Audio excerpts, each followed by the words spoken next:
kena tahan gas. Kami kena tahan tidak. Nombor IC dengan ni ke?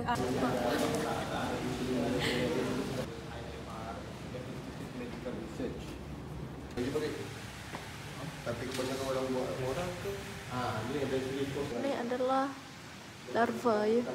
Hai guys, kami di musim burung sekarang. Ini pucung tu nama dia asal daripada burung, bukan daripada setan. Setan? Tak, orang kan ingat hantu pocong. Oh. Pantai.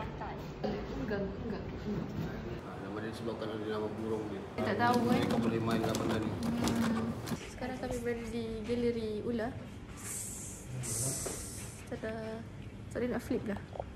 Kalau korang ada kawan macam ular. Ini bukan ni pun kepala dia sebesar ni kita orang makan. Ada orang suka makan ular. Inilah. Ni ular tak berbisa. Spesimen yang ada dekat sini. Ni bukan spesimen. Ni kat sini dulu dia orang pakai satu cecair yang dikatakan cecair tu boleh awet mayat juga, tapi sekarang dia orang dah tukar, dia orang guna alkohol punya larutan, which is super pusat alkohol. So dia letak dalam ular tu lah, maksudnya nak bagi ular tu still dekat awet. Ni semua pengarah-pengarah yang ada di IMR. Makan Makan dulu. Makan Makan apa? Aisyah belikan. Penyepit budak tu.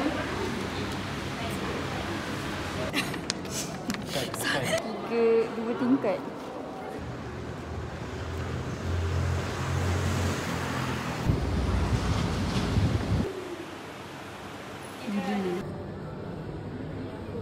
Kampus. See this. This station is in Trolak Ipoh. Lampu amaran asal dari Bukit Nanas. This is the hazard lamp. Yes. So guys. Ini adalah orang kata cahaya nur ataupun cahaya kehidupan. Tiba.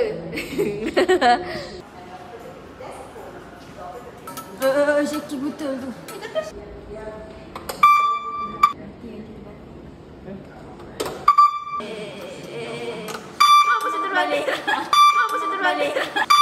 Terbalik.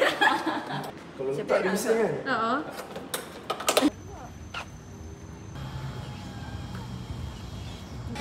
Kalau orang Melaka ambil gambar orang Melaka. Kita orang dekat Taman Tugu. Aku ada seorang kawan. No, jangan dekat-dekat saya. Alah.